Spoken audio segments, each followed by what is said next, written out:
अरे अवतारों की भली चलाई। 24 अवतार, 10 अवतार। खाली रही। सिखों में भी 10 गुरु माने गए हैं। जैनी लोग भी कितने अवतार मानते हैं? 24 अवतार मानते हैं। अब भगवान एक होगा या 24 होंगे? एक ही है। सत्य एक होता है या सत्य अनेक होते हैं? सत्य तो एक होता है। इसलिए कहते हैं God is one, God is truth. और दुनिया में सब झूठे बन जाते हैं। क्या? इस दुनिया में आकर के आत्माएं सच्चखंड से आती हैं और नीचे आकर क्या बनती जाती है? सच से झूठ बनती जाती है। झूठ खंड में सब झूठ हो जाते हैं। इसलिए कहते हैं एक सतगुरु से सदगति और अनेक झूठे मनुष्य गुरुओं से दुर्गति। तो 24 अवतारों में नहीं जाना चाहिए, 10 अवतारों में नहीं जाना चाहिए। एक मिल गया तो क्या है? क्योंकि दुनिया में 10 धर्म हैं, छोटे बड़े सब मिला करके मुख्य मुख्य। तो उन 10 धर्मों के 10 ही बीज हैं। उनको भगवान के रूप में प्रत्यक्ष कर दिया संसार में। लेकिन 10 तो भगवान नहीं हो सकते।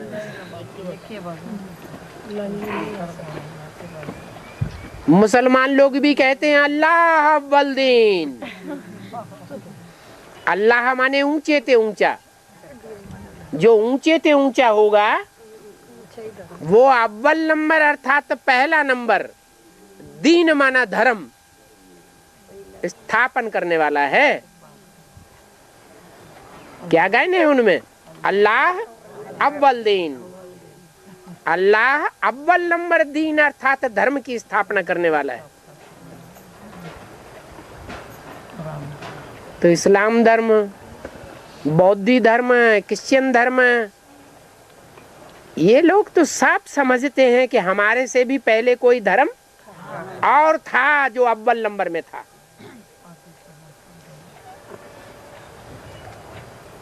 तो जो 24 अवतार हैं उनमें जानवरों के भी अवतार हैं। कोई घोड़े का अवतार, कोई शेर का अवतार, कोई कछुए का अवतार, कोई मगरमच्छ का अवतार। अरे भगवान पढ़ाई पढ़ाने के लिए आवेगा, गीता ज्ञान सुनावेगा, गीता ज्ञान से सबकी सदगति करेगा तो मनुष्यों को सुधारेगा या जानवरों को सुधारेगा? ज्ञान सुनावेगा। अरे मनुष्य मनन चिंतनशील प्राणी है। जानवर कोई मनन चिंतन मंथन नहीं करते। जानवरों को तो आवेग आता है और अपना काम कर लेते हैं। ये नहीं देखते इसका अंजाम क्या होगा। और जो मनुष्य होते हैं वो तो सोचते हैं। ईश्वरीय ज्ञान सुन करके सोच में पड़ जाते हैं कि क्या करने से हमारी सदगति होगी और क्या करने से दुर्गति होगी। सोच करके समझ करके फिर कदम उठाते हैं। मनुष्यों में भी नंबरवार है कि एक जैसे है? असली मनुष्य तो वो है जो एक बार गलती करे फिर दोबारा गलती न होवे, तो है असली मनुष्य। और एक बार गलती करे, दूसरी बार करे, तीसरी बार करे। बाप भी कहते हैं कहाँ तक माफ करूंगा? एक बार माफ, 2 बार माफ, माफी करता रहूंगा क्या? तो बल कहते हैं लिख करके दो तो तुम्हारा आधा माफ हो जाएगा। लेकिन बार बार लिख करके देते रहो तो क्या आधा माफ होगा या कम होता रहेगा? माफी में भी कमी होती जाएगी। ऐसे नहीं कि बार बार आधा माफ होता रहेगा। तो ब्राह्मणों में भी कोई ऐसे हैं जिनमें मनुष्यत्व ज्यादा है और कोई ऐसे हैं जिनमें जानवरियत ज्यादा है। कोई कछुआ के स्वभाव वाले हैं, कोई मगरमच्छ के स्वभाव वाले हैं, कोई घोड़े के स्वभाव वाले हैं, कोई सुअर के स्वभाव संस्कार वाले हैं। अब उनको भगवान कहेंगे? भक्ति मार्ग में तो 24 अवतार की तो बात छोड़ो, कण कण में व्यापी बताई दिया। भगवान की तो बहुत ही दुर्गति कर दी। मनुष्यों के तो 84 लाख जन्म बताए और भगवान के तो गिनती ही नहीं की जा सकती कणों की।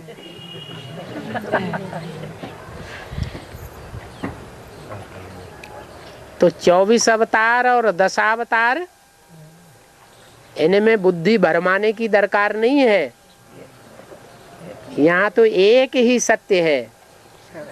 आदि में भी एक ही था, मध्य में भी एक ही है और अंत में भी एक ही रहेगा। हम दो बाप को मानने वाले बच्चे नहीं हैं। हमने तो एक को माना है और अंत तक एक को ही मान करके रहेंगे। ऐसे नहीं अंधश्रद्धा से माना है। अंधश्रद्धा अंधविश्वास बात अलग होती है और श्रद्धा विश्वास अलग बात होती है। हमने तो जो भी माना है वो ज्ञान की, बुद्धि की तराजू पर तौल करके माना है। और बाबा 1936 में सेवकराम प्रजापिता द्वारा जो राजस्व अविनाशी रुद्र ज्ञान यज्ञ की स्थापना की जाती है, तो एक अव्यक्तवाणी में बोला है, अव्यक्तवाणी 28:177, इस महायज्ञ में पुरानी दुनिया की आहुति पड़ने के बाद यज्ञ समाप्त हो जाता है। तो इस रुद्र ज्ञान यज्ञ को अविनाशी क्यों बोला हुआ है? 100 साल के बाद तो खत्म हो जाता है। पुरानी दुनिया की आहुति होती है, उससे पहले नई दुनिया, नया अंकुर फूट जाता है कि नहीं? इसलिए अविनाशी कहा। पुरानी दुनिया पहले खत्म कर देते हैं कि पहले नई दुनिया की स्थापना हो जाती है। पहले नई दुनिया की स्थापना हो जाती है, फिर पुरानी 500 करोड़ की दुनिया खलास कर देते हैं। इसलिए अविनाशी है, इसका विनाश टोटल नहीं हो सकता। हाँ।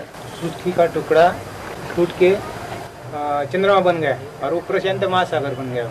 फिर विनाश के बाद फिर वो ये चंद्रमा और पृथ्वी एक हो जाएगी क्या? वो टुकड़ा अर्ध विनाश होता है तो अर्ध विनाश में वो टुकड़ा अलग हो जाता है और पृथ्वी की धुरी चेंज हो जाती है। चेंज हो जाने से रात और दिन दोनों चालू हो जाता है। उससे पहले देवताओं की रात होती ही नहीं थी। रात को उन्हें बत्ती, बिजली और बिजली के कारखाने बनाने की दरकार नहीं थी। विनाश के बाद वो जो चंद्रमा है वो अलग ही रहेगा कि एक हो जाएगा? अरे ये सारे ग्रह जो हैं वो विनाश में टकराते हैं, वो तो जड़ ग्रह हैं। अभी जो चैतन्य बीज रूप आत्माएं हैं और जो आधार मूर्त आत्माएं हैं सारी सृष्टि की, वो टकराने के कगार पर दिखाई पड़ रही है या नहीं पड़ रही है? दिखाई पड़ रही है। तो वो तो बाद में टकराएंगे। पहले कौन टकराते हैं? पहले तो चैतन्य टकराते हैं। परिवर्तन चैतन्य करेगा या जड़ अपने आप परिवर्तन हो जाएगा? वो नवग्रह, चांद, सितारे वो जड़ हैं और ये हैं धरती के चैतन्य सितारे।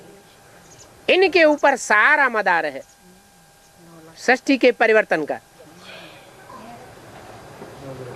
और बाबा वो है ना भक्ति मार्ग में ना हज में क्या बोलते हैं, जाके बैकुंठ में जन्म लेना। तो बैकुंठ में जन्म किधर होते? जो मरते हैं ना, वो तो बात बोल रहे हैं ना बाबा, खुद ही मुरली में बोल रहे, तुमने कोई नई बात थोड़ी बोली। बाबा खुद ही कहते हैं नरक में मरेगा तो कहाँ जन्म लेगा? नरक में ही जलेगा। स्वर्ग है कहाँ जो स्वर्ग में जन्म लेगा? अगर स्वर्ग में मरेगा तो स्वर्ग में जन्म लेगा। पतित दुनिया में सब पतित होते हैं और पावन दुनिया में सब पावन होते हैं। तो पतित दुनिया में जो मर रहे हैं लोग कह देते हैं स्वर्ग पधारा, तो कह देने से कोई स्वर्ग पधारा हो जाता है? ये तो भक्ति मार्ग की रस्म रिवाज है। स्वर्ग पधारा है कहाँ की यादगार? ये संगम युग में जब बाप आते हैं तब हमको सिखाते हैं जीते जी मर जाओ। क्या आप घात करके मरने की दरकार नहीं है, सुइसाइड करने की दरकार नहीं है। क्या सिखाते हैं? जीते जी इस देह भान से मर जाओ। जब जीते जी देह भान से मरेंगे तो इस शरीर में रहते हुए भी अपने को सुख में अनुभव करेंगे, शांति में अनुभव करेंगे, दुख का अनुभव नहीं होगा। जो आत्मिक स्थिति की पक्की प्रैक्टिस वाले होंगे, देह भान का नाम निशान नहीं हो। नहीं तो क्या होता है, कोई थोड़ी सी मुंह पे बुराई कर दे, चेहरा लटक जाता है। इसको देह भान कहें कि आत्माभिमान कहें? जो आत्माभिमानी होगा वो तो समझेगा, अरे ये ग्लानि, ये गाली मेरी आत्मा को चिपक गई क्या। जो देह अभिमानी होते हैं उनको गाली लगती है। नहीं तो सबसे ज्यादा ग्लानि इस संसार में और सबसे ज्यादा गालियां किसको मिलती हैं? भगवान को, बाप को। परंतु उसके ऊपर असर क्यों नहीं होता है? क्योंकि सदैव आत्माभिमानी है, सदैव बिंदु है। बल शरीर में आता है, कानों से सुनता है, ग्लानि भी सुनता है, आंखों से अखबार भी पढ़ता है, ग्लानि सुनता है। कलंक इतने लगाए जाते हैं कि दुनिया कलंकीधर अवतार का नाम दे देती है। फिर भी वो अपना काम चुपचाप करता रहता है, कोई असर नहीं। यहाँ तक कि दुनिया वालों की बात छोड़ो, बच्चे भी आज निश्चय करते हैं, लिख करके देते हैं। यज्ञ के आदमी भी खून से लिख करके देते थे, अभी स्टाम्प पेपर पर लिख करके देते हैं कि हमें भगवान बाप मिल गया। प्रैक्टिकल में, साकार में बाप आया हुआ है, आज लिख करके देते हैं और कल कहते हैं अरे हम तो ऐसे ही बरगला लिए गए थे। ये बाप आप कुछ नहीं है, ये कोई भगवान होता है? ये तो शैतान है, हम तो ठग लिए गए। या तो हम तो देखने गए थे यहाँ क्या होता है, हमसे लिखवाया गया तो लिख दिया। हाँ? और सतयुग में जो बच्चे जन्म लेंगे वो जैसे अभी कलयुग में माँ की कोख में 9 महीने बच्चे रहते हैं, और फिर सतयुग में ऐसा ही होता है क्या? अरे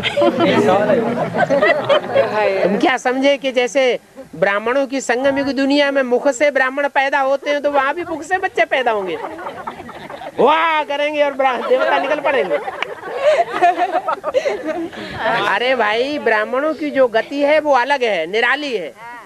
ब्राह्मण जो है वो जन्म लेने के बाद भी नीचे से ऊपर उल्टी सीढ़ी चढ़ते हैं। चढ़ते हैं कि नहीं चढ़ते हैं? हैं? ऊपर चढ़ते हैं, ऊंची स्टेज में जाते हैं। और जो देवता पैदा होंगे, भले पहले जन्म में ही पैदा होंगे या जो भी देवताएं बाद में पैदा होंगे, वो उत्तरोत्तर नीचे गिरते जावेंगे या ऊपर उठेंगे? तो ये अंतर है मुख की पैदाइश में और नीचे की पैदाइश में। देवताएं भी कोई मुख से पैदा नहीं होते हैं। क्या? हाँ, मुख के प्यार से जन्म होता है उनका। इंद्रियां है ना, इंद्रियों से ही प्यार होता है। इंद्रियों में कोई इंद्रियां श्रेष्ठाचारी, श्रेष्ठ इंद्रियां हैं, ऊपर की इंद्रियां हैं, और कोई इंद्रियां भ्रष्टाचारी। तो भ्रष्ट आचरण करने वाली गुमूत वाली इंद्रियों से देवताओं का जन्म नहीं होता, लेकिन श्रेष्ठ इंद्रियों से जन्म होता है। श्रेष्ठ इंद्रियों के प्यार से जन्म होता है, और वो प्यार विविचारी प्यार नहीं होता है कि राधा की आंख और देवताओं में डूबती रहे और कृष्ण की आंख और देवियों में भी डूबती रहे। ऐसा बेविचार आंखों का वहां होता नहीं। बाकी बच्चे कोई मुख से पैदा नहीं होंगे वहां, बच्चे तो पेट से ही पैदा होंगे। क्या पूछना चाहते थे? 9 महीने बच्चे होते हैं आजकल। हाँ हाँ, वहाँ तो वैसे भी वहाँ वहाँ भी बच्चों का टाइम होगा, वहाँ भी बच्चों को गर्भधारण होगा। जैसे अभी 9 महीने रहे थे समझ। हाँ, ये कितने महीने? यहाँ स्थूल खून है और वहाँ संकल्पों का खून काम करेगा। हाँ नहीं, संकल्पों के खून से जो पैदाइश होती है वो तो संगम युग की पैदाइश है। जो राधा कृष्ण जिन बच्चों को पैदा करेंगे, राधा कृष्ण जो पैदा करेंगे वो वाइब्रेशन की पैदाइश नहीं होगी क्या? नहीं, राधा कृष्ण बड़े होकर के जिन बच्चों को पैदा करेंगे वो वाइब्रेशन की पैदाइश नहीं होगी, वो मुख की इंद्रियों की पैदाइश होगी। और संगम युग में जो राधा कृष्ण जैसे बच्चों को जन्म देने वाले होंगे वो वाइब्रेशन की पैदाइश होगी। बाबा शंकर के तन में शिव मुरली का क्लियरिफिकेशन करते हैं। ब्रह्मा तो सिर्फ मुरली पढ़ते हैं और राम वाली आत्मा अपनी याद में बैठती है। तो 2018 में बाबा ने ही मुरली में क्लियर किया है कि कृष्ण का स्थूल रूप से जन्म हो जाएगा। 2018 में बाबा ने बहुत सारे मुरली में क्लियर किया है कि 2018 में 2018 में संगम युग होगा या सतयुग होगा? तो संगम में संगम युगी कृष्ण का जन्म होगा और सतयुग में सतयुगी कृष्ण का जन्म होगा। जो सतयुग होगा उसमें 5 तत्व सतो प्रधान बनेंगे दुनिया के, और शरीरों के 5 तत्व सतो प्रधान बनेंगे। या ऐसा संगम युगी दुनिया में जहाँ 500 करोड़ तमो प्रधान मनुष्य भरे पड़े हैं और वाइब्रेशन दुनिया का अति तमो प्रधान बनता जा रहा है और ऊपर से नई आत्माएं तमो प्रधान उतरती जा रही हैं, तो यहाँ 5 तत्व जो शरीर के हैं वो सतो प्रधान बन सकेंगे? बाबा ऐसा क्यों बोलते हैं मुरली में? बाबा ने तो मुरली में स्पष्ट बता दिया, बाबा ने क्लियर कर दिया, शरीर सड़ते जाएंगे और आत्मा पावरफुल होती जाएगी। बाबा ये क्यों बोलते हैं मुरली में कि नरक के बीच में स्वर्ग का सैंपल तैयार होगा? नरक के बीच में स्वर्ग का सैंपल का मतलब ये है जो अभी बताया कि नरक की दुनिया में सब नारकीय होते हैं और स्वर्ग की दुनिया में सब देवताएं होते हैं। पतित दुनिया में सब पतित होंगे और पावन दुनिया में सब पावन होंगे। अब सवाल ये है कि पतित दुनिया में सब पतित है तो आखिर देवताएं आएंगे कहाँ से? ये तो बात हाँ, ये बात है, तो उसका काट भी तो है। जो भी पुरुषार्थी आत्माएं हैं वो पहले शरीर से सतो प्रधान बनेंगी या मन बुद्धि के जो वाइब्रेशन चारों तरफ घूमते हैं उनसे सात्विक बनेंगी। वाइब्रेशन ज्यादा पावरफुल होते हैं या हाथ पांव की इंद्रियां ज्यादा पावरफुल होती हैं? तो वाइब्रेशन इतने पावरफुल हो जाएंगे योगियों के कि उस वाइब्रेशन में जो भी आवेगा टच में वो पारसनाथ के मिसाल चेंज हो जाएगा। जो पारसनाथ का गायन है, क्या पारस पत्थर जैसे ही कनेक्शन में आता है लोहा क्या बन जाता है? 16 बन जाता है। बाकी कोई ऐसा कोई पत्थर होता नहीं है। ये तो हम पत्थर बुद्धि मनुष्यों की बात है जिनको भगवान आकर के ज्ञान सुना रहा है और हमको प्रैक्टिस करा रहा है कि अपन को बिंदु आत्मा समझो और साकार में आए हुए बाप जो निराकार है, जो वाइब्रेशन ज्ञान के फैला रहा है, उन वाइब्रेशन में अपने को जीवित रखो। दुनियावी प्रभाव में मत आओ, दुनियावी वाइब्रेशन में मत जाओ। संकल्प करो तो सेवा के संकल्प करो, दुनिया का संकल्प करो तो नई दुनिया का संकल्प करो। देखना है तो आत्माओं को देखो, कैसी भी आत्मा है वर्तमान में भले तमो प्रधान गाली दे रही है, ग्लानि कर रही है, लेकिन इसके सात्विक स्वरूप को देखो। ये क्या थी? तो हमारे वाइब्रेशन कैसे बन जाएंगे? हैं? सतो प्रधान वाइब्रेशन बन जाएंगे।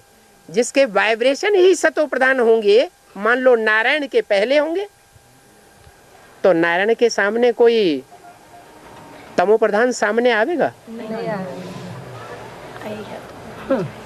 जो नर से नारायण जैसी स्टेज धारण करते जावेंगे, उनके सामने कोई भी दुख देने वाला आ नहीं सकता। ये आत्मा का प्रभाव होगा। तो ऐसे वाइब्रेशन वाली आत्माएं जब संगठित हो जाएंगी, समझो माउंट आबू में हो या जमुना के कंठे पर हो, तो पुरानी दुनिया के बीच नई दुनिया का नजारा देखने में आवेगा या नहीं आवेगा? आवेगा।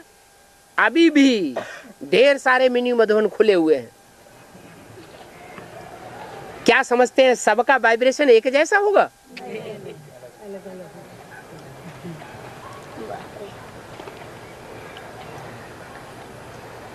एक जैसा वाइब्रेशन नहीं हो सकता।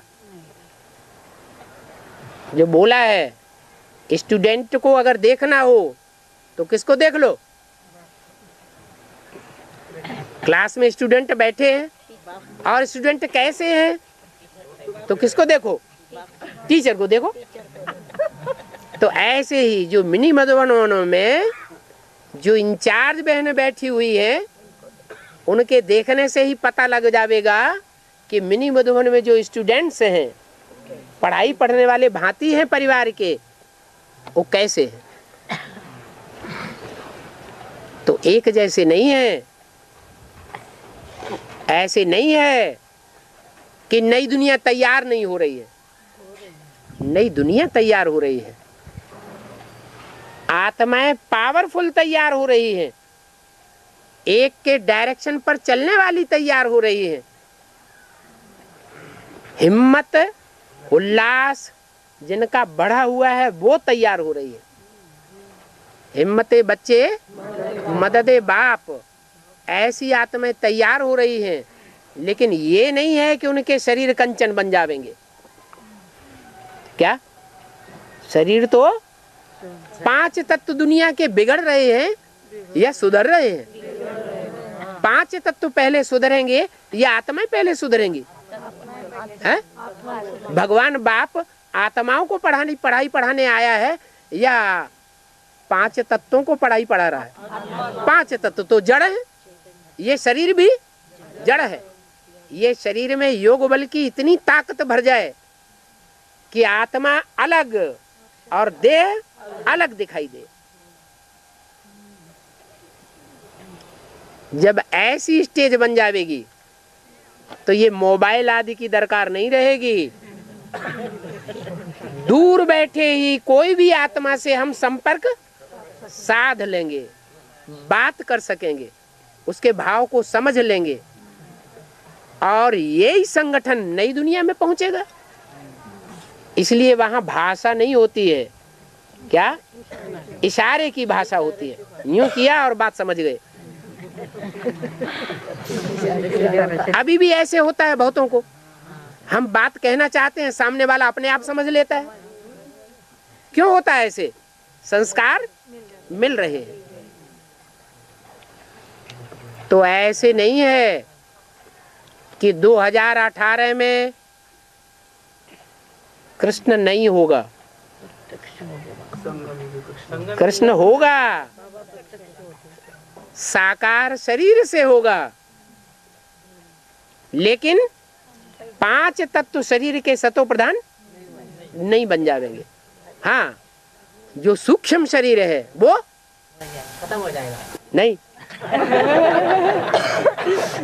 जो सूक्ष्म शरीर है वो संसार में बढ़ता जाएगा, क्योंकि अकाले मौत बढ़ती जाएगी। कृष्ण वाली आत्मा की कृष्ण वाली आत्मा तो बीज रूप स्टेज में आ गई, संपन्न वो, बन जाएगी ना। वो शरीर से कर्म करने वाली है बाबा ना, स्थूल शरीर 5 तत्व का है। वो फरिश्ता होगी। जो कृष्ण वाली आत्मा होगी वो फरिश्ताई स्टेज में होगी, या स्थूल शरीर को, देह को धारण करने वाली देहधारी होगी, फरिश्ताई स्टेज में होगी। हाँ जी, स्थूल शरीर 5 तत्व का है। एक बात वो कोई भाई अभी बोल रहे थे, उनको समझ में आ गई बात।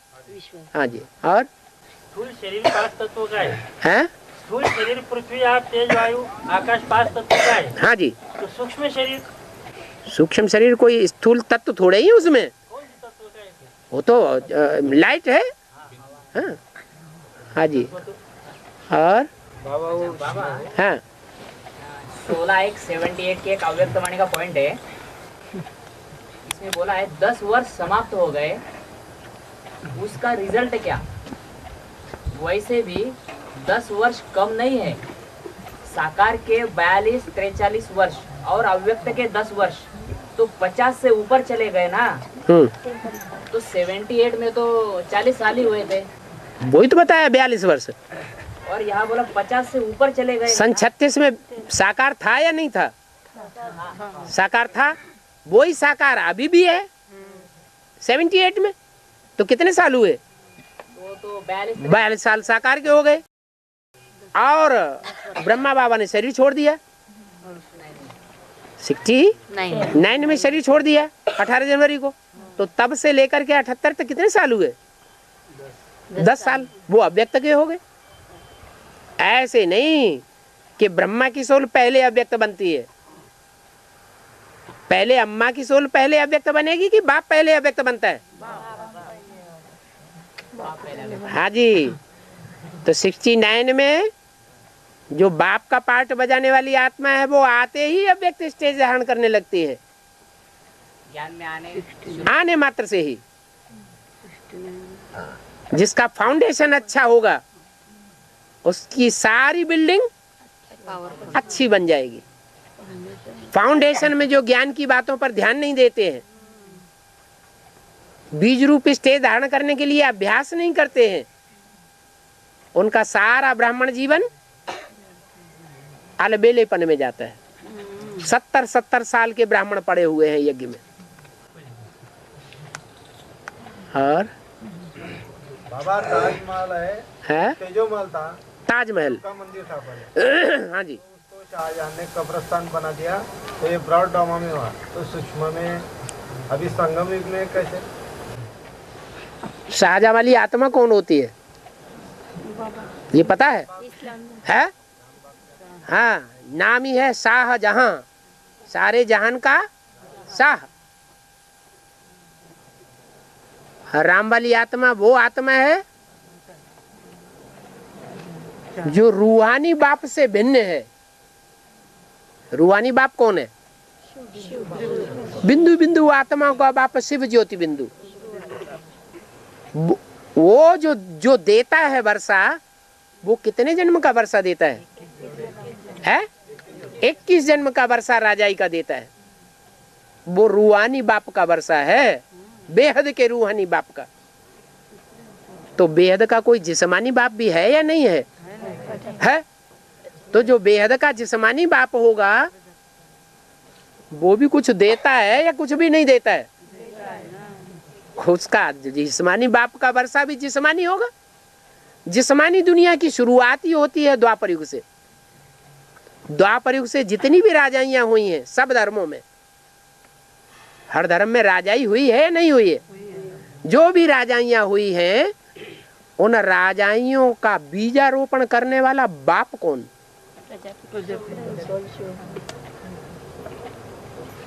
मैं तुम्हारी राजधानी स्थापन करता हूं। और बोलने वाला एक है या दो है? है तो एक। वो 21 जन्म की राजाई स्थापन करता है। और जो दूसरा है वो मनुष्य सृष्टि का बाप है। इसलिए हर धर्म का धर्म पिता जो आता है वो राजधानी स्थापन नहीं करता। उनके अंदर संस्कार ही नहीं है राजधानी स्थापन करने के। किनके अंदर? धर्म पिता हूँ। वो डायरेक्ट बाप से आकर के राजाई की पढ़ाई पढ़ते हैं क्या? नहीं पढ़ते। कौन पढ़ता है? राजाई की पढ़ाई सबसे जास्ती कौन पढ़ता है? राम बाप। तो वही राम बाप जो है वो जिस्मानी बाप है या रूहानी बाप है? जिस्मानी बाप है। तो जो जिस्मानी राजाइयां हुई हैं उनका फाउंडेशन डालने के लिए वो बाप निमित्त बनता है। जो भी धर्म शुरू होगा पहले धर्म की स्थापना होती है, 300-400 वर्ष तक उनकी जनसंख्या बढ़ती रहती है, कोई राजाई स्थापन नहीं होती।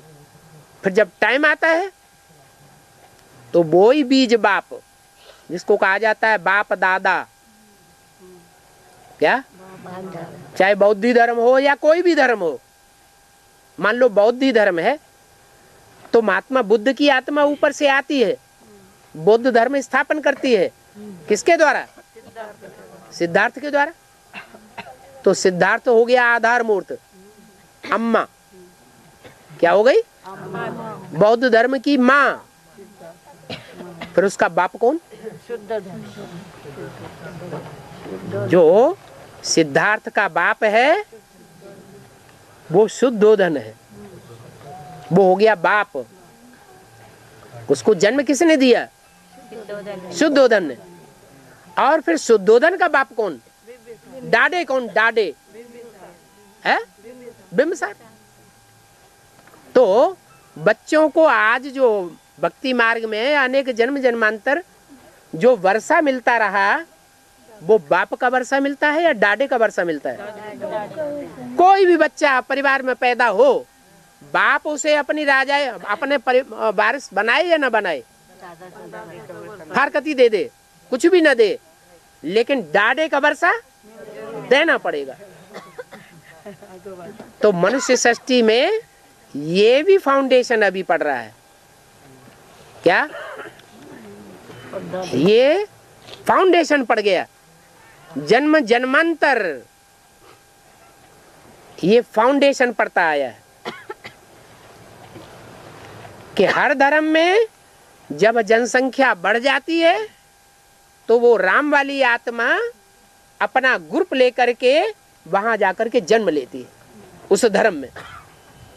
जैसे कोई कहे क्यों जन्म लेती है, ये तो बनी बनाई बात है। नहीं, जैसे सिद्धार्थ था, शुद्धोधन राजा ने सिद्धार्थ को देश निकाला, दे दिया, दिया ना, हिस्ट्री में है ना। आखिर बाप है, धर्म पर पक्का था, अपना धर्म नहीं छोड़ा। धरत परिय पर धर्म न छोड़िए, धर्म नहीं छोड़ा, भले बच्चा छूट गया, लेकिन बच्चे ने बहुत बड़ा काम करके दिखाया देश विदेश में। हजारों के हजार पब्लिक बौद्ध धर्म में कन्वर्ट कर ली। तो वो शोहरत तो बाप के पास आती है ना। बाप का भी जो बाप है डाडा, वो भी तो पहले जिंदा होता था, पहले छोटी उम्र थोड़ा ही होती थी, डाडे भी जिंदा होता था। तो दादा भी खुश होगा कि देखो मेरे खून से पैदा हुआ बच्चा कितना पावरफुल आत्मा निकली। डाडे भी खुश होता है और बाप भी अंदर अंदर खुश होता है, लेकिन धर्म से बंधे हुए हैं, इसलिए धर्म को त्याग नहीं सकते। उनके अंदर ये संस्कार हैं संगम युग के, उन संस्कारों के आधार पर भले बच्चे को कोई सहयोग नहीं देते हैं, लेकिन उनका दिल तो उस तरफ जाता है या नहीं जाता है? जाता है। तो जो दिल जाता है ना, धर्म खींचता है, अरे अधर्मी बच्चा है, और दिल जाता है। दिमाग कहता है ये अधर्मी बच्चा है, और दिल कहता है ये मेरा बच्चा है, मेरे खून का। तो भले धीमी गति से वो बच्चे की तरफ आत्मा झुकती है। जो संकल्प हम तीव्र रूप से करते हैं, और जितने ही ज्यादा तीव्र रूप से करते हैं, वो इस जन्म में भी सफल हो सकते हैं और अगले जन्म में भी सफल हो जाते हैं। अगर धीमी गति से कोई संकल्प लगातार किए जाएंगे तो कई जन्मों के बाद उनका फल मिलता है। ये संकल्पों का बीज है। क्या? जैसे कोई फसल बोई जाती है ना, आदि में ही कोई बीज बो दे तो उसका फल जल्दी निकलता, अच्छा निकलता है। और मौसम जब निकलने को हो जाए फिर कोई बीज बोता है तो उसका फल उतना अच्छा नहीं आता है। तो ऐसे ही जो बीज बोया बच्चे की तरफ, बुद्धि ढूंढने का, दिल ढूंढने का, दिल ढुलक गया ना तो वो धीमी धीमी गति से, रोकते हुए भी नहीं रुकता, दिल जाता है। दिल को रोक नहीं सकता कोई। तो वो 200-400 वर्ष के बाद जब उस धर्म की बहुत पैदाइश हो जाती है, बहुत जनसंख्या बढ़ जाती है, तो वो आत्मा वहां जाकर जन्म लेती है। और वो इतनी पावरफुल आत्मा है जिसमें राजाई के संस्कार भरे हुए हैं, असल सूर्यवंशी आत्मा है ना। तो वहां जाकर के चाहे बाबर बन करके राजाई स्थापन करें, लेकिन मुगल सल्तनत स्थापन करती है तीव्र पुरुषार्थ के आधार पर। ये तीव्र पुरुषार्थ के संस्कार इस संगम युग में ब्रह्मा बाप में देखे जाते हैं। और वहां भी वो तीव्र पुरुषार्थ के संस्कार देखने में आवेंगे कि एक जन्म का आदि में जो सिपाही था वो उसी जन्म में सिपाही से सम्राट बन जाता है। और कोई धर्म वालों में और उनके फॉलोअर्स में इतनी पुरुषार्थ की रफ्तार नहीं होती जो एक ही जन्म में सिपाही से सम्राट बन जावे।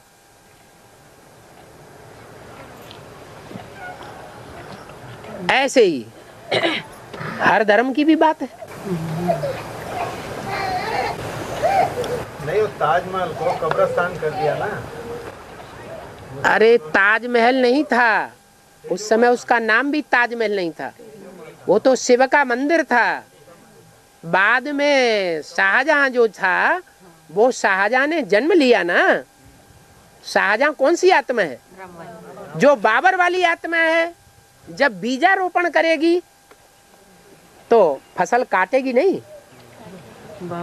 मुगल सल्तनत का सबसे ऊंची स्टेज की राजाई कौन सी थी? कौन से राजा की थी? नहीं, बाबर ने तो बीज बोया मुगल सल्तनत का, सिपाही से सम्राट बना और मुगल राज्य शुरू हुआ। लेकिन चढ़ती कला का आखिरी स्टेज वाला राज्य कौन सा था मुगलों का? शाहजहां। आगरे का किला बनाया, फतेहपुर सीकरी बनाया, दिल्ली का किला बनाया और बहुत अच्छा शासनकाल रहा। तो बीज भी बहुत बोता है, मध्य में भी वो ऊंची स्टेज में है और लास्ट में गिरनी काला जब आती है तो गिराने के निमित्त भी वो ही बनता है। सुषमा में शूटिंग कैसी होती है अभी? हाँ जी, माने कोई सुषमा में अभी कैसी हो? क्या शूटिंग अभी संगम युग में शूटिंग किस ढंग से होती है? संगम युग पर इसकी शूटिंग क्या होती है? तेजोमहल को कब्रिस्तान बना दिया शाहजहां, तो अभी कैसी होती है प्रैक्टिकल में? दिल्ली कब्रिस्तान बनती है या नहीं बनती है? हैं? बनती है। पहले पुरानी दिल्ली कब्रिस्तान बनेगी या नई दिल्ली कब्रिस्तान बनेगी? पुरानी दिल्ली बनती है। पुरानी दिल्ली में पार्ट किसका है? ब्राह्मणों की संगम युग दुनिया में एडवांस में कौन है? पुरानी दिल्ली है। एडवांस पार्टी जब शुरू हुई तो फाउंडेशन पुरानी दिल्ली से पढ़ना शुरू हुआ या नई दिल्ली से पढ़ना शुरू हुआ? कौन है पुरानी दिल्ली? हाँ, जो यमुना नदी है वही पुरानी नदी है, वही पुरानी दिल्ली है। नई दिल्ली तो लाल पत्थरों की बनी हुई है, रजो प्रधान है। और पुरानी दिल्ली जा मां मिस जिद, हे मिस जिद करने वाली मिस, तू जा जा। गटर में गिर जाके, तो कब्रिस्तान बनेगी या परिस्तान बनेगी? परिस्तान में ऊंची स्टेज होती है या कब्रिस्तान में ऊंची स्टेज होती है? हैं? परिस्तान में ऊंची स्टेज होती है, उड़ती हुई स्टेज। कब्रिस्तान में तो जमीन में दबी हुई स्टेज होती है, देहाभिमान की मिट्टी में, जहां से कृष्ण का जन्म हुआ। कृष्ण का जन्म जेल में हुआ, 5 विकारों की जेल में हुआ या बाहर हुआ? जेल में हुआ। और हाँ, नए संगठन में जाने के लिए निष्ठुर वो बताया बाबा ने, तो इसकी पहचान है? पेपर कैसा होगा उसका? पेपर कैसा होगा? जब से ज्ञान में आएगा तब से उसे ज्ञान के अलावा, सेवा के अलावा कुछ दिखाई नहीं पड़ेगा। ना अम्मा बाप दिखाई पड़ेंगे, ना भैया बंधु दिखाई पड़ेंगे। क्या दिखाई पड़ेगा? बाप और बाप की सेवा। बाबा, हाँ, तो त्रिमूर्ति का चित्र है, उसने ब्रह्मा द्वारा स्थापना बोली है, उसका पाठ हो गया ब्रह्मा द्वारा। विष्णु का पाठ बाकी है, शंकर का पाठ अभी चालू है। फिर विष्णु का 2 नंबर में क्यों बताया है? ब्रह्मा का पाठ खत्म हो गया। अव्यक्त वाणी में तो बोला ब्रह्मा का पाठ स्थापना के कार्य में अंत तक नुदा हुआ है। साकार का खत्म हो गया है ना। अरे साकार में भी ब्रह्मा नहीं है तो ब्राह्मण कहाँ से पैदा हो रहे हैं? वो पाठ तो चालू है। अरे कभी कहते चालू है, कभी कहते खत्म हो गया। अरे तीनों मूर्तियां जो बनी हुई हैं उनकी यादगार 3 कपड़ों का झंडा है, और 3 कपड़ों का झंडा साथ साथ सिला हुआ है, या एक कपड़ा कोई अलग किया जा सकता है? का पाठ तो अभी हाँ, प्रत्यक्ष नहीं हुआ। ये कहो कि पहले ब्रह्मा का पाठ, बताना चाहिए था ना। फिर शंकर का पाठ, फिर लास्ट में विष्णु का पाठ। क्यों बताया? बिखरने क्यों? कार्य तो अंतों में है तो फिर सेकंड में क्यों? अच्छा नहीं लगता दिखाई? जैसे त्रिमूर्ति रखी जाए, ब्रह्मा बैठा है, शंकर जी बैठे हैं। प्रैक्टिकल होना चाहिए। हाँ, तो प्रैक्टिकल में ही तो है। विष्णु बेसिक नॉलेज में भी खड़ा हुआ है, गिरा हुआ नहीं है, बैठा हुआ नहीं है। और विष्णु एडवांस में भी खड़ा हुआ रहेगा, इसलिए बीच में दिखाया गया है। मीडियम स्टेज है, ना ज्यादा ऊंचा और ना ज्यादा नीचा। विनाश कब होगा? विनाश कब होगा? जब तुम्हारे पुराने संस्कारों का विनाश होगा तो विनाश होगा।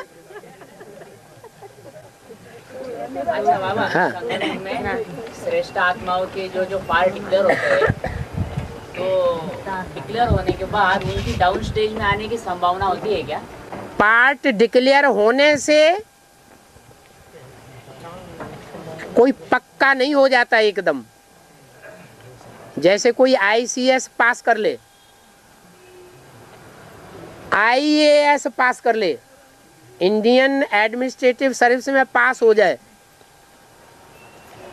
ट्रेनिंग भी पूरी कर ले, तो क्या उसको सीट मिल जाती है उसी समय? है? नहीं मिलती ना। तो ऐसे ही डिक्लेयर हो गया रिजल्ट। क्या अब जब तक सीट पे सेट होकर के न दिखाए तब तक बात नहीं मानी जाएगी। उतने समय तक तो उमंग उत्साह उसका देखने वालों को देखने में आए कि ये सीट पर सेट है, तभी फिक्स माना जाएगा। फिर तभी माना जाएगा। जैसे अभी तब तक प्रैक्टिकल परीक्षा देनी पड़े। थ्योरेटिकल परीक्षा हो जाती है पहले, बाद में प्रैक्टिकल परीक्षा भी होती है। नहीं तो सन 76 में बाप का प्रत्यक्षता वर्ष हो गया, कहें कि नारायण बन गया, विश्व का बादशाह बन गया। फिर तो जैसे पहले मणके के लिए वैसे बाकी 8 मणकों के लिए भी। उसकी डाउन स्टेज में आने की संभावना तो सुप्रीम कोर्ट के प्रविष्टा होने के कारण ना के बराबर ही तो होती है ना। हाँ, उसको छोड़ करके दूसरी आत्माएं को, दूसरी आत्माएं शूटिंग पीरियड में, जो शूटिंग पीरियड चल रहा है, इस शूटिंग पीरियड में शूटिंग होगी या नहीं होगी? है? हाँ, तो जिन आत्माओं ने 84 जन्म सहयोग देने का पार्ट बजाया होगा, वो यहाँ भी लंबे समय तक सहयोग देंगी या नहीं देंगी? हैं? और जिन आत्माओं ने, ब्राह्मण आत्माओं ने ही द्वापर के आदि में ही कन्वर्ट होकर के इस्लाम धर्म में चले गए। मान लो इब्राहिम आया, कोई ब्राह्मण में ही प्रवेश करेगा? अरे ब्राह्मण देवता में ही प्रवेश करेगा। तो जिसमें प्रवेश किया पहले पहले उसने बंटा डार कर दिया, कन्वर्ट हो गया दूसरे धर्म में। तो बाप का सहयोगी बना या विरोधी बना? है विरोधी बन गया ना। वो तो द्वापर युग के आदि से ही विरोधी बन गया। और अष्टदेव आदि से लेकर के अंत तक सहयोगी बनने का पार्ट बजाते हैं, लेकिन माया किसी को छोड़ती नहीं है। माया बड़ी जबरदस्त है। उन अष्टदेवों को भी आखिरी जन्म में कन्वर्ट कर लेती है, गिरा देती है नीचे। और वो भी कल्याणकारी है ड्रामा में। क्यों?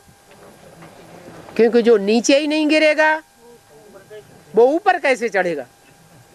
जितना नीचे गिरेगा उतना ऊपर उठेगा, जितना तमो प्रधान बनेगा उतना सतो प्रधान बनेगा।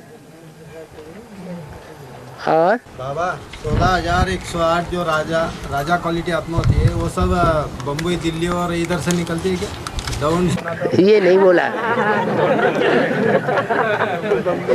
ये बोला कि अष्ट रतन है। अष्टदेव की भी बात नहीं बताई। 2 साल से जलगांव में नहीं आए तो फिर क्या? बाबा 2 साल से जलगांव में नहीं आए। हाँ। तो जो बाबा टूर लगा रहे बम्बई और इधर। बाबा जलगांव में क्यों नहीं आए? बाबा मुरली में कहते हैं हमको हाल दो, हाल दो तो हम प्रोग्राम करें। मुरली में बोलते हैं कि नहीं? ये तो नहीं कहते कि हम हाल बना लेंगे। तो अभी हो गई बाबा कासोदे में तैयार हो रही है, अभी 8 दिन में फिक्स हो जाएगी। कासोदा में तुम ले जा करके वहाँ वो छोटे से गांव में तैयार करते हो, दूसरों को पहुँचने में कितनी तकलीफ होगी? है तुम अपना मर्तबा बढ़ाना चाहते हो, हमारी पूजा करो आगे, हो जाएगा। हाँ, अरे जब अगर आपके पास है और ठिकाना बन जाएगा, मतलब ये थोड़े कि तुम जंगल में ले जा करके ठिकाना बना दो। है एक साइड हैं? जलगांव में बनाओगे? जलगांव में बना सबके लिए अच्छा होगा। अब बाबा को तो जो कुछ मिलेगा उसमें काम करेंगे, बाबा नहीं मिलेगा नहीं करेंगे। तुम बच्चे परम धामी सृष्टि पर उतार लेंगे। तो जब कृष्ण जन्म होता है 2018 में 2018 में कृष्ण जन्म, कौन से कृष्ण का जन्म होता है? हाँ, संगम युगी कृष्ण का जन्म होता है। तो जब गलत फहमी नहीं हो जाना चाहिए। संगम युगी कृष्ण सो शंकर, जो शंकर सो लक्ष्मी नारायण, जो लक्ष्मी नारायण सो प्रजापिता वाला व्यक्तित्व। इसलिए मुरली में बोला है next to God is Prajapita, next to God is Narayan, next to God is Krishna. बोला कि नहीं बोला? तो ये एक ही व्यक्तित्व के नाम है। मतलब कृष्ण के जो मंदिर बने हैं बाबा, हाँ जी, मतलब कृष्ण के जो मंदिर अभी भक्ति मार्ग में बने हैं, क्या वो शंकर वाले आत्मा के ही है या दादा लेख वाले आत्मा के? एक ही शरीर में 2 आत्माएं हैं या नहीं? फिर नाम किसी का एक का दिया जाए ना, उसी को एक राम का नाम दिया जाए या शिव, मतलब कृष्ण का नाम? संगम युगी कृष्ण जो गीता में भक्ति मार्ग में नाम पड़ा है वो कौन सा कृष्ण है? संगम युगी कृष्ण नहीं, नहीं। बताओ कौन सा है? संगम युगी कृष्ण है, वो बाप का नाम है। और जो सतयुग में जन्म लेगा वो बच्चे का नाम है। फिर भी दादा लेखराज वाली आत्मा तो शिव बाबा मतलब शंकर वाले तन के द्वारा तो कार्य कर रही ना, कर रही है, लेकिन समझ रही है। अंत में जाके तो समझेंगे ना। जब अंत में समझेगी तो अंत में जन्म लेगी, अंत में प्रत्यक्षता होगी कि पहले हो जाएगी। ये जो गायन है क्या विदेशी लोगों में हाँ, लार्ड कृष्ण जो है वो लार्ड राजा को कहा जाता है या बच्चे को कहा जाता है? समझदार को कहा जाता है या बेसमझ को कहा जाता है? मतलब ये भी जो मान्यता है तो फिर ये राम वाले आत्मा की है या कृष्ण वाले आत्मा की है? जो कृष्ण के भक्त होंगे वो कृष्ण को महत्व दे करके द्वापर युग में उनको पूजा करना शुरू कर देंगे, मूर्तियां बनाना शुरू कर देंगे, वो उन्हीं को ही मानेंगे। जो राम के भक्त होंगे वो राम को ही मानेंगे, जो गणेश के भक्त होंगे वो गणेश को ही, जो देवी के पुजारी होंगे वो देवी को ऊपर कर देते हैं, ब्रह्मा विष्णु शंकर को नीचे कर देते हैं, उनकी बेइज्जती कर देते हैं। इन बातों में जाने से कोई फायदा नहीं। अभी संगम युग में हम ये समझते हैं कि नाम आत्मा का होता है या शरीर का होता है? आत्मा का नाम होता है? शरीर पर नाम पड़ता है। जिसका आत्मा का नाम होता है वो सिर्फ एक ही आत्मा है, शिव। मेरा एक ही पक्का नाम है शिव, बिंदु का नाम है शिव, वो नहीं बदलता। और तुम बच्चों के जो भी नाम है वो आत्मा के नाम नहीं है, शरीर के नाम है, और शरीर के आधार पर तुम्हारी भक्ति मार्ग में महिमा होती है। तो बाबा ने आकर के यहाँ क्लियर कर दिया क्या? में जब तक कृष्ण जन्म न हो जाए 2036 में, हाँ, तब तक कोई आत्मा परम धाम नहीं जा सकती। क्या बात कर दी। परम धाम जाकर के फिर आकर के जन्म होगा या परम धाम बाद में जाएंगे? पहले परम धाम जाना फिर वापस आना। तो जब परम धाम का रास्ता पहले शिव परमात्मा किस ढंग से बताएंगे, या फिर शिव परम धाम जाएगा? शिव परम धाम जाएगा, पीछे बच्चे नहीं जाएंगे? शिव बाबा तो बोला है कि भाई बच्चों को स्वर्ग का वर्षा देता हूँ। हाँ, अभी तो बोला कि वाइब्रेशन तुम्हारे ऐसे तैयार हो जाएंगे, मजबूत हो जाएंगे, उस वाइब्रेशन में कोई भी इंटरफियर असुर नहीं कर सकता। तो जब तक शिव वाइब्रेशन की पावर इतनी तीखी होगी, जब तक शिव बाप परम धाम न जाए तब तक कोई आत्मा ऊपर नहीं जा सकती। अरे रामकृष्ण की आत्मा ऊपर जाएंगी कि नहीं शिव के साथ? सब बाराती जाएंगे बाबा। हैं? लूड़े लंगड़े काने कुत्ते सब जाएंगे। लूले लंगड़े तो वो इसलिए कहे गए कि ज्यादा विकृत बन जाते हैं आखिरी जन्म में। क्या? कोई आंख से ज्यादा विकृत, कोई टांग से ज्यादा विकृत, कोई कान से गंदी गंदी बातें विकृत, कोई मुख से ज्यादा विकृत। तो इसलिए वो नाम पड़ गया कोई मुखहीन विपुल मुख काऊ। बाकी ऐसे नहीं है कि वो श्रेष्ठ आत्मा नहीं है।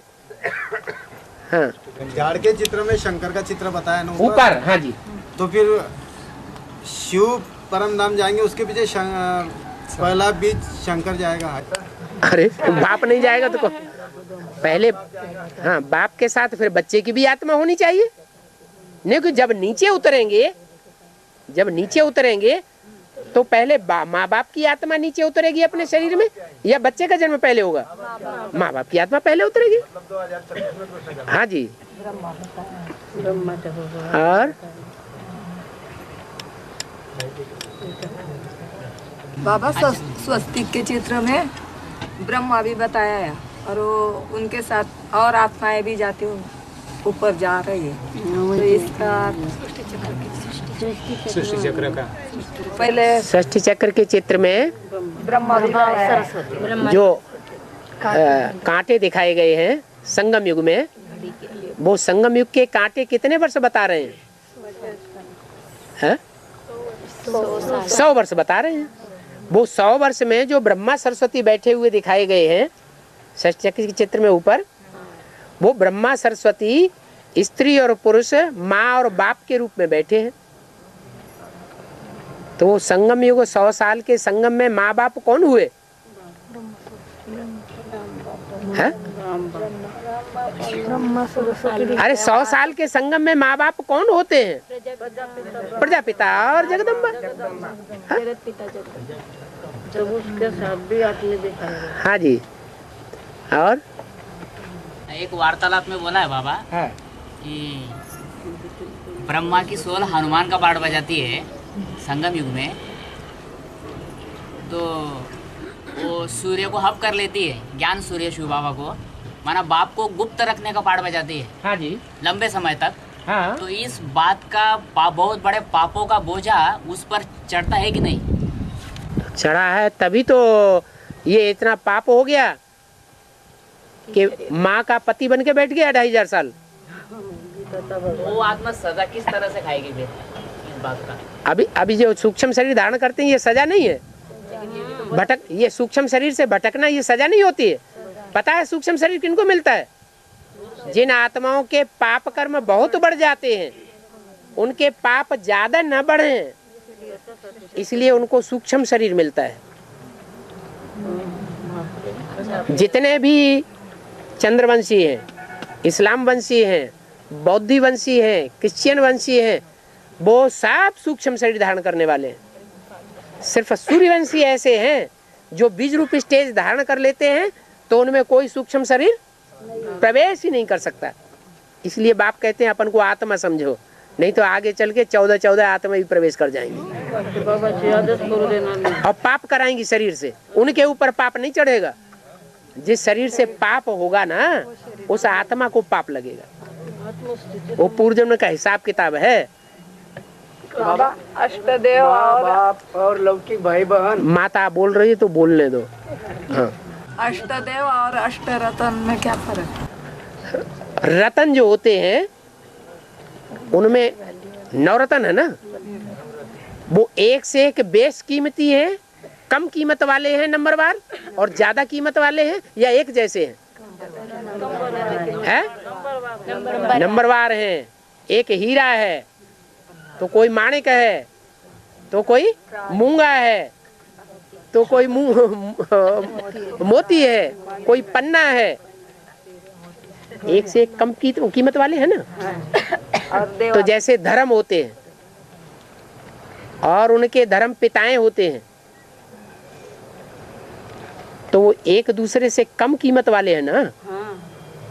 तो वो धर्म पिताएं हो गए रतन। क्या? और उनमें प्रवेश करते हैं। जो प्रवेश करते हैं उनमें से पहला जो रतन है उसमें हीरा प्रवेश करता है। क्या? पत्थर में क्या प्रवेश करता है? हीरा। उसकी यादगार क्या बनाई गई? सोमनाथ मंदिर। सोमनाथ मंदिर का जो लिंग है वो पत्थर है। किसकी यादगार? पत्थर बुद्धि की यादगार है। और उस पत्थर बुद्धि में कौन प्रवेश किया? हीरा। वो है शिव। बाकी कोई माणिक है, कोई मोती है, कोई पन्ना है, कोई मूंगा है। क्या है? अष्टदेव। हाँ, तो अभी बताया ना कि जिसमें प्रवेश करते हैं धर्म पिताएं, जिसमें प्रवेश करते हैं, और प्रवेश करने वाले में जिसका जो बाप होता है और उस बाप का भी बाप होता है, उसको कहते हैं पूर्वज। क्या? कैसा जब माने जन्म लेने वाला। कैसा जन्म लेने वाला? सबसे पहले जन्म लेने वाला, असल सनातनी। हाँ। सूक्ष्म शरीर जो है प्रवेश करने के बाद कार्य करते या बिना प्रवेश करने के बाद भी कार्य कर सकते हैं? ये बिना प्रवेश किए कार्य करता हुआ उनको दिखाई पड़ेगा जो उनसे प्रभावित होने वाली आत्माएं होंगी। भय का भूत कहा जाता है। जो बीज रूप स्टेज वाली आत्माएं हैं उनको वो सब अनुभव नहीं होगा, कानों से सुनाई भी नहीं पड़ेगा, आंखों से देखने में भी नहीं आएगा। बाबा लौकिक परिवार में माँ बाप भाई बहन अभी ज्ञान समझना नहीं चाहते हैं, और बाबा ने बोला है जो घर का मुखिया है ज्ञान में चलेगा उसका सारा परिवार चलेगा, तो वो परिवार भी टू लेट का बोर्ड लगने से पहले आ जाएगा ज्ञान में। बाबा ने तो बोला है तुम्हारा पूरा का पूरा परिवार ज्ञान में चलेगा। क्यों? इसलिए चलेगा कि जो परिवार के आपके भांति हैं जानते हैं कि कोई और ज्ञान ले लिया इसने, है? फिर भी आपको घर से बाहर तो नहीं निकाल दिया। नहीं निकाला। इतनी घृणा तो नहीं करते हैं कि आपको घर से बाहर निकाल दें। कौरव तो नहीं है, हैं? कौरव तो नहीं बने ना। आपको प्यार तो करते हैं ना। आप जो घर में सुनाते हैं तो कान बंद तो नहीं कर लेते, मुसलमान तो नहीं बन जाते। अल्लाह अकबर सुनते हैं ना, भले स्वीकार नहीं करते, अभी स्वीकार नहीं करते। हैं? 2 लीटर का बोर्ड लगने से पहले स्वीकार। हाँ, तो वो आत्माएं जो अभी हमारी बात सुन तो रही हैं, कम से कम भले स्वीकार नहीं कर रही है, और उनके मुकाबले जो बेसिक वाले ब्रह्मा कुमार कुमारी हैं, वो क्या कर रहे हैं? सुनी नहीं, कान में उंगली नहीं। वो सुनते भी नहीं और आपको देखना भी नहीं चाहते, और अपने घर में अपने परिवार में रख भी नहीं सकते, आपको निकाल के बाहर कर देते हैं।